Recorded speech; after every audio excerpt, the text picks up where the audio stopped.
friends just got before, like a bridge over troubled water. I only like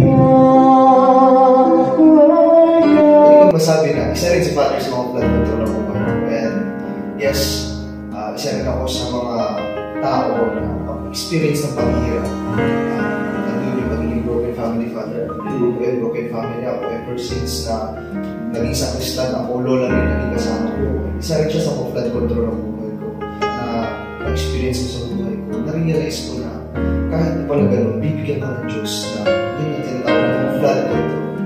friends just got before, like a bridge over troubled water. I only like a bridge over troubled water.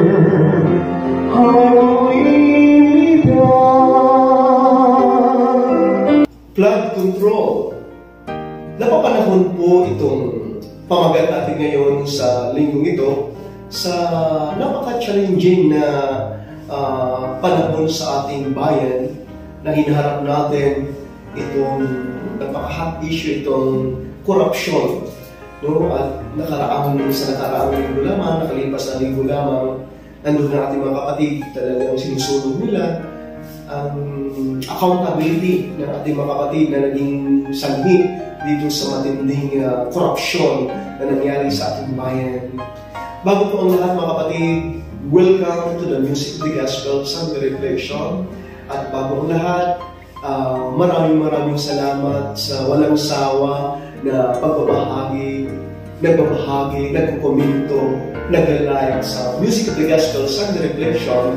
At again, maraming salamat sa inyong paging magbahagi. At ngayon, again, balik-balikan natin yung pamagat ng ating paglaylay ngayon sa linggong ito, ang flood control. Alam naman natin mga kapatid na yung mga flood control na nakita natin sa ating sa bayan, at alam naman natin ang purpose ng flood control dito ay unang-una, mapatama yung pagdaloy ng tubig. Pangalawa, makikita natin na yung mga bahay na nandiyan sa tabi ng ilog, magkikitaan. Lalo-lalo yung mga bahay na medyo makita natin na yung mga tao na nakatayo doon, nanirahan doon, ay nandoon ng kahirapan. At siguro dagdagan din po natin na yung pagkontrol na tinatayo ay nakikita ko kasi sa aking karanasan na ang mga magsasaka ay madaling makakuha ng tubig para padadaluyin o sinasabi ng irrigation papunta doon sa kanilang mga pananim. So, ang laking tulong ng flood control, ito yung bigyan natin pagpapalaga sa linggong ito na paano natin padadaluyin at kung paano tayo maging flood control sa ating mga kapatid, figuratively, symbolically, doon sa ating mga kapatid na mapapadaloy ang mga biyaya ng Diyos kagaya ng isang flood control. At kapatid, ang ating po napili ngayon na Music of the Gospel song na yung iba, kundi like a bridge over troubled water. friends just got before, like a bridge over troubled water. I only like a bridge over troubled water. I only Napakaganda po dahil alam naman natin na yung sinasabing troubled water na may pagitan para safe ka, para makatawid ka sa kabila at yung sa kabila naman makatawid sa dito naman sa side, vice versa. Kailangan na nandoon yung tulay, lalagyan ng tulay O sabihin natin, again, figurative, gagawin natin yung flood control, lalagyan ng flood control para mapapaayos yung daloy, ating puso na magiging daluyan tayo, magiging tulay tayo sa ating mga kapatid. A bridge over troubled water, I will lead me down. I will lead me down. Nakikita natin ito sa buhay na Diyos Kristo ay para siyang namamagitan, no? Ay siyang agwat, no? Yung pagitan. Ngunit para mawala yung pagitan, mawala yung agwat, kailangan na I will lead me down. Kailangan may mag-amay na kanyang buhay. Ang ating Diyos Kristo walang iba. At ang nais mo natin bibigyan ngayon ng pansin din po, ang mahalaga, dahil blessed na blessed po tayo sa linggo nito dahil yun nga makasama ko ang aking ang isa sa aming mga brother dito sa Cebu. Alam na alam ko po ang takbo ng kanyang buhay at mababahagi ko niya yan kung ano ang paano din po siya nagkakaroon ng flood control sa kanyang buhay para marating niya itong kanyang inaasam-asam na maging isang seminaryan at nangarap na maging isang religious at pari. Ang iba po si Brother Joshua Jacobo. Hello po, magandang araw po sa ating lahat. Ako po pala si Brother Joshua Jacobo from San Jose. Thank you, Father, for inviting me.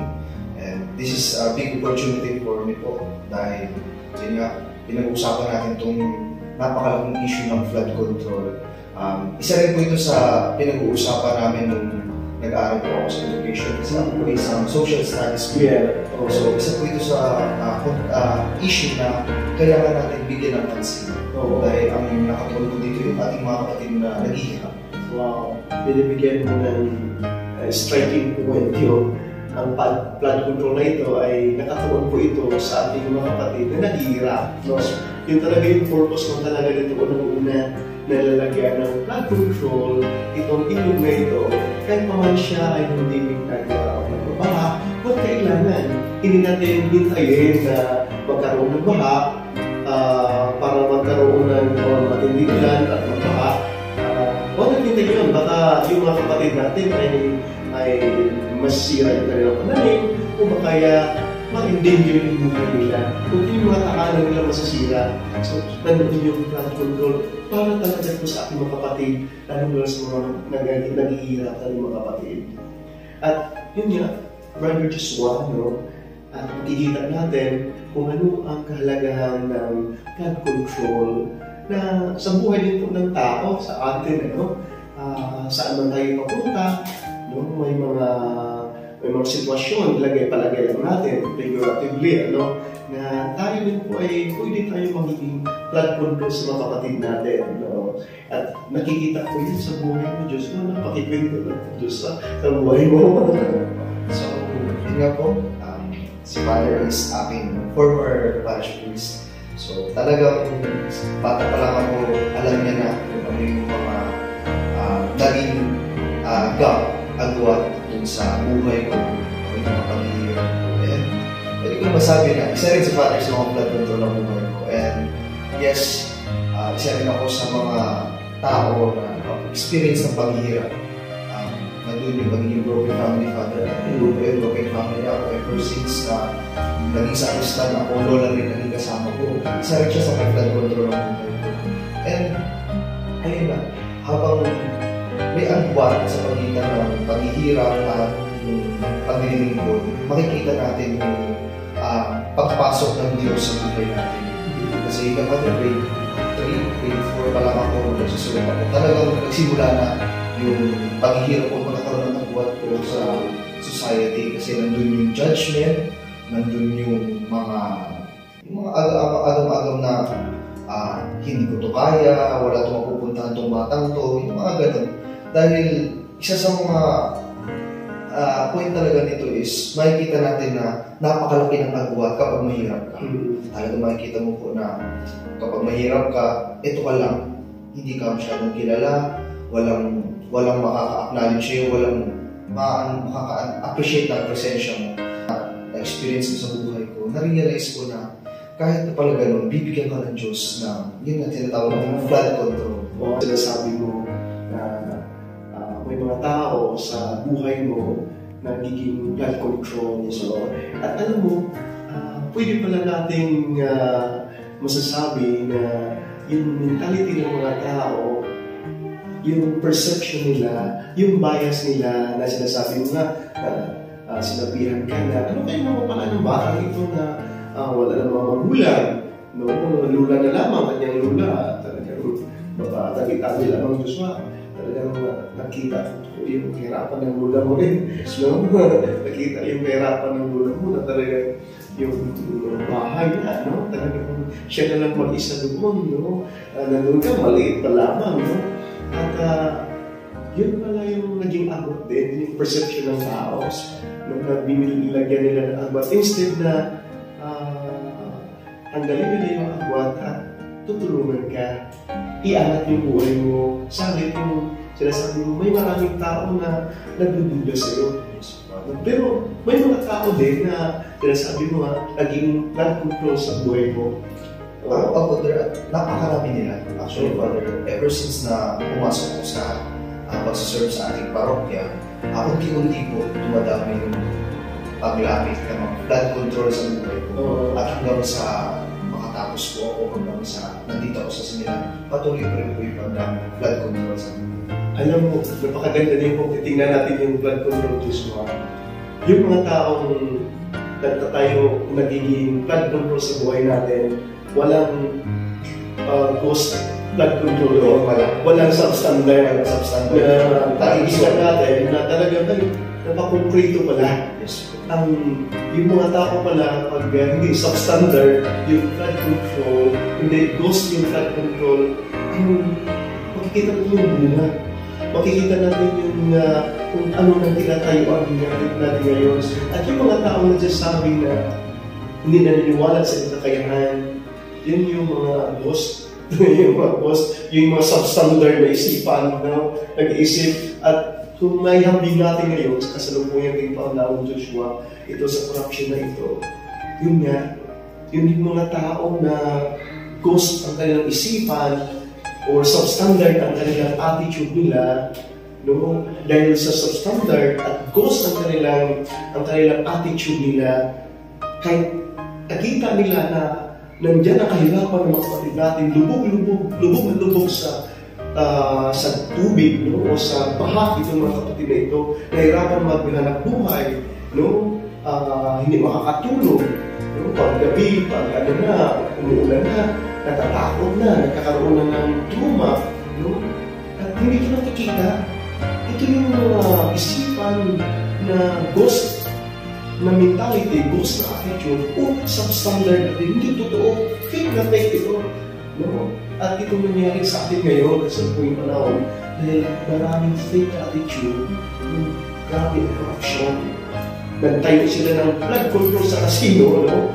Blood corruption na ginagawa nila doon sa casino, sinasayang yung pera.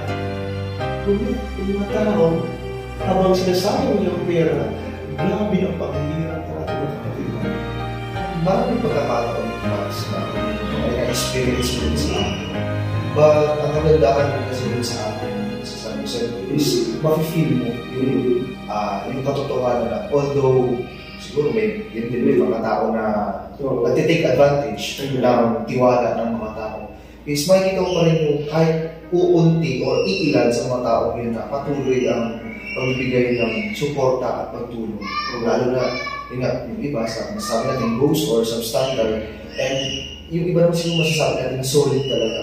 Kasi may mga tao talaga rin po na parang ginagamit lang yung power just to express, and then after that makikita natin kung sa tagal ng parang makikita natin kung gaano karupok or ano yung isang bagay na binigay nila sa mga tao. Alam mo na, naranasan ko rin Diyos, siguro alam mo ito, pinablatter ko ito sa sinusunod natin yung illegal logging noon. At documented naman ito, dito fake news, documented na, signed by the people, ito yung nangyayari. At yung sinusulong natin ito, mayroon pang dialogue na doon sa government natin, sa yung governor natin, yung automation, nagkakaroon ng dialogue. At yung nagsasalita ako, documented ito, hindi ito fake news, hindi ito ghost allegation. At alam mo, Joshua, yung after dyan, yan, natigil yun. Ngunit nakatanggap ako ng 3 death threats doon. No? At pinablatter ko ito talagang doon sa police. Pero yung trauma talaga, grabe. At yun yan, dahil pag ikaw ay sumusulong o sinusulong yung karapatan ng mga kapatid, expected din po na talagang pagsusulong mo, gusto mo talagang yung idea na nagiging flood control ka rin sa buhay nila, kung dyan to expect na talagang may mga tao talaga na kaya na hadlangan o pigilan yung flood control mo. No?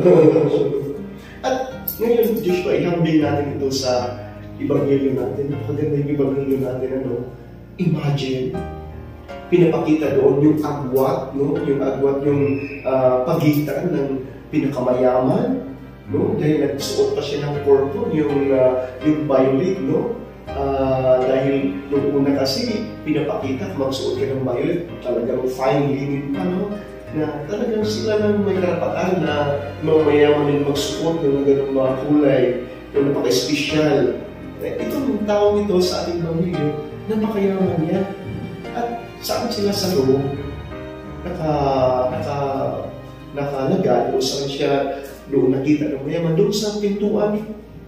At ang matindi pa dito, sinasabi doon na kumakain si Lazaro ng mga bumog na nalaglag, no? Sa table of his master, na doon sa mayaman nito, itong mahirap na itong si Lazaro, hindi man lamang pinapakaialaman, no? Hindi man pinapakaialaman, salit na yung aso, dumidila pa sa mga sugat niya, no? So nandoon na yung pagitan. Ngunit pagdating ng panahon, again, dahil lang yung pagitan, sinasabi ng Ebanghelyo natin, dahil namatay si Lazaro, tinila siya sa angel. No, napaka-espesyal. No, walang ka man sa buhay, sa mundo ito, yung sa kanilang buhay, sa kanilang ng Diyos, napaka-espesyal sa Diyos.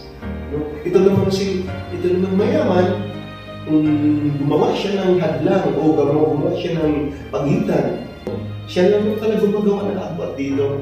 Instead na matatouch niya na, matutulungan niya na, kitang-kita niya sa kanyang mga realidad na nangyari kay Lazaro, sa halip siya yung distance. So sa kanilang buhay, nandun din po yung pagitan. Nandun siya isang party ng sa kabila na hindi paghihirap.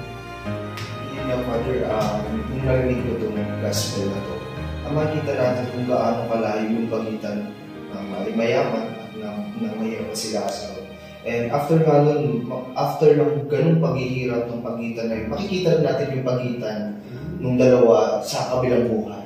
Na si Lazaro kasama si Abraham at ang ibang mga kapatid niya na nasa langit. Well, itong mahirap naman is napunta dito or paghihirap. So makikita natin talaga na kahit gaano kalayo or ano yung pagitan natin sa buhay natin dito sa mundo at sa kabilang buhay, ay maaaring may pagkakataon na magkaiba rin ito. Ano po, kasi may isa akong narinig, kung hindi ko kakamali sa inyo mga ito narinig or sa ibang bahay na nakasama ko na yung mga binababa ay sila naman itong tinatinis. So, dito po sa gospel natin ngayon, talagang makikita natin kung paano itinaas ng Diyos ang mahirap na sila. Katulad ni Lazaro na kahit kaano mahirap yung pinagdaanan niya, kaano man saklap yung dinanas niya dito sa mayaman. Mas makikita natin na kahit kaano kahaba or kaano yung agwat natin, pagdating natin sa langit, ganun rin. Na kung sino man yung binababa, siya naman ito tinatapos.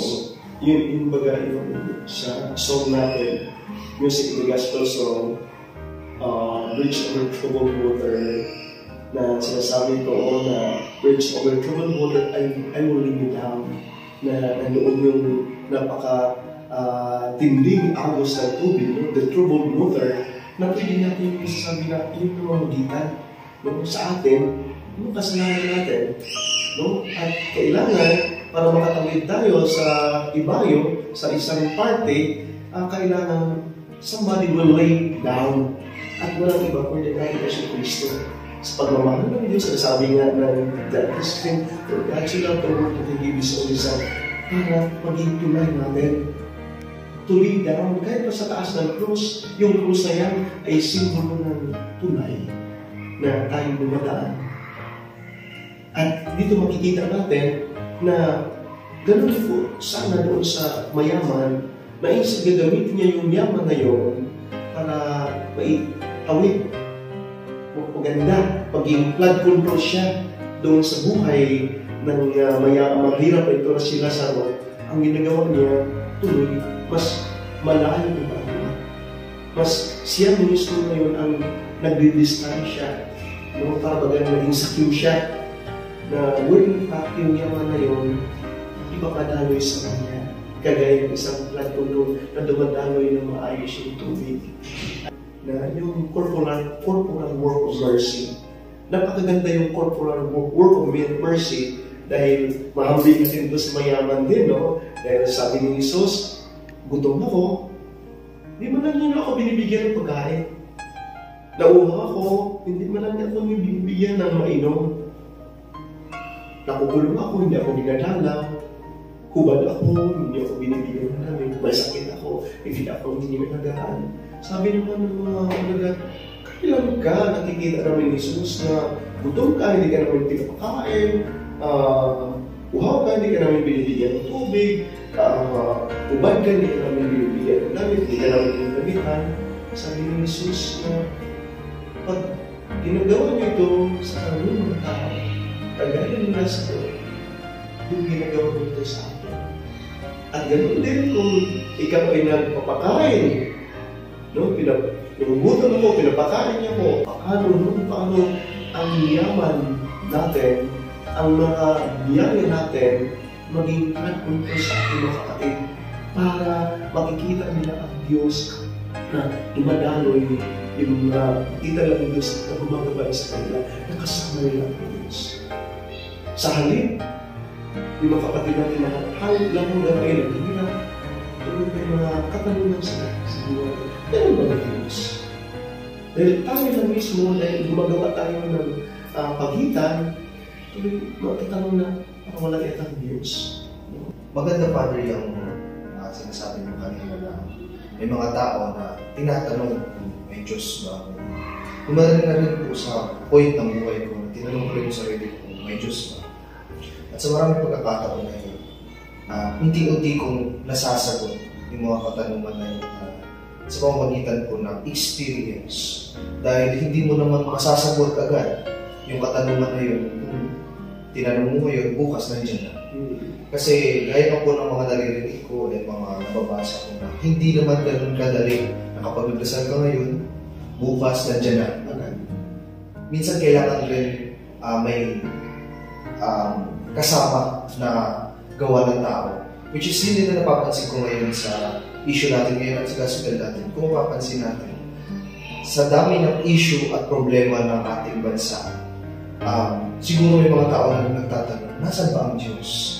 Nasaan ba ang Diyos na ngayon naghihirap kami? Nasaan ba yung Diyos ngayon?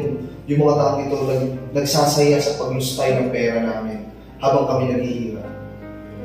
Habang nagre-reflect ako dun sa gospel natin, and this is the sinabi ng Father, parang nakarelate ako na nung mga time na yun na naghihirap ako, tinanong ko ng Diyos. And now, nandito ako ngayon na habang unti-unti kong sinasagot yung katanungan na yun, unti-unti ko rin nalalaman kung nasaan ba talaga ang Diyos, kung may Diyos ba, at kung ano ba yung purpose ng Diyos para sa akin. So, napaka-angkop yung mga sinasabi mo, Brother Joshua, at alam ko na sa paglalakbay mo, sa pagtuklas mo sa kawawang buhay, sa filosofiya, sa teolohiya, dito sa mission ko kaya, mas mapapalalim na natin, mapapalalim natin, at kung paano natin, mas maalay natin yung buhay natin para magiging nag-control tayo sa mga kapatid natin. Thank you very much po sa magandang opportunity na ito. And also, gusto magpasalamat, especially kay Father, and sa lahat ng mga taong nakasama ko, and mga nakatulong para makarating ako sa kung meron man ako ngayon. Talagang sila yung nag-flood control ng buhay ko. And kahit kaano man yung kalayo yung balita, is kahit paano naramdaman ko na kahit iilan sila, hindi sila substandard, hindi sila ghost project na unlike ng iba.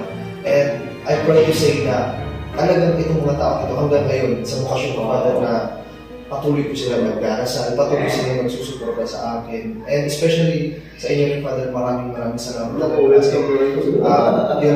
Siguro kung hindi po ako napunta sa simbahan, siguro yung pagitan na sa naging experience ko sa pagiging broken family, mas naging malayo pa. Kasi talagang na-experience ko talaga na napaisip rin ako na ito ba talaga yung buhay na para sa akin? Ito ba talaga yung gusto ng Diyos? So, talagang napakaganda ng ating gospel ngayon at ng issue natin ngayon na pag-usapan na ang flood control plan ay hindi lang para sa konkreto, bagkus pati rin sa mga taong tumutulong sa atin. Bago ko tayo magtatapos visual, let's magsagutin ko sa sarili ko yung panungutan ko. Ano mo, kung natayo man tayo ng flood control dito sa mga kapatid natin mga tumutulungan, sila din po kayo nagtayo ng control para sa akin. Sa akin lang yung buhay mo nagbigay ng inspirasyon.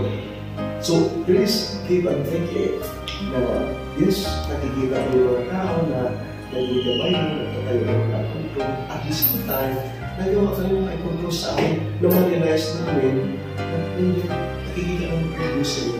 Kung parang bagang doon sa mayaman na yun, na sana kung nagtayo siya ng pag-control para nilasa mo, para may alat yung mga niya sa iyo. Kahit na naman sa pagkain. Kung ito din po sana ang magiging pag-control niya pagdating sa area ng Diyos.